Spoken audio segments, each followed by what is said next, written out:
Hi, Professor Richard. My name's Amanda Gogan. I just completed the assignment 2 um, for the video, our first video, mock counseling session.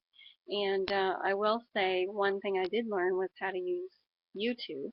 I created my own account and made a video, so I am glad that you prompted us or gave us the lead on following this up so that I could master this new skill of mine. So I did learn something, and the counseling session was a bit of a stretch for me just in terms of using new technology. That was my biggest worry. And the last time that I used this or did a counseling video was in the mid-90s, and I was working with cassette tapes and VHS. We also did one-on-one stuff, and in the counseling diploma I took, we were in a classroom setting, so it was a larger group. So in terms of the video analysis, I did do the write-up as well with my transcript, but just to speak to it a little bit, I talked about my setting. The setting that I used was in my living room. Right now my office is under construction, so I would have preferred that. The setting is a lot better and a lot more conducive to a mock counseling session. So I had to use my living room, and my cat photobombed the video a little bit. So it was less than ideal, but I tried to make it work. In terms of nonverbals, this is something that I feel like I do a good job of understanding progress and looking to people's cues to see if I'm making sense to them, if they agree with me. Usually you'll see a head nod. They might be tuning me out. Sometimes that happens.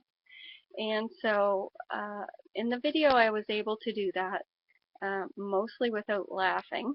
The first few takes were rough, but after that we got the hang of it.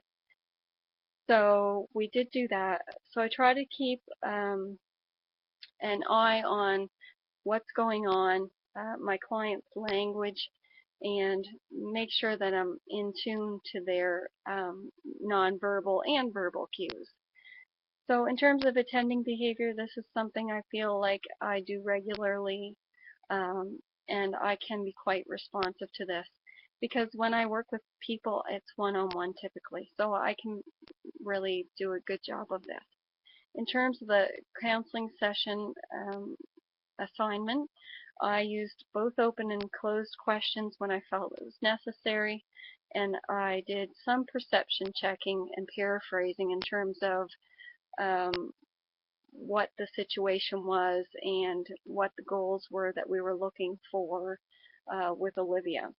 I also, what I normally do with new clients or families is speak a little bit to my role, and I always talk about confidentiality. I want people to be aware of what their rights are and also what they can expect from me. So this is something that I did do in the mock counseling session as well, because I feel like it's important. One of the areas that I could work on is definitely allowing for silence. So I did make a note of this in my video analysis that's written, but that's one area that I could improve on in the mock counseling session for sure. Thank you very much for your time. Bye.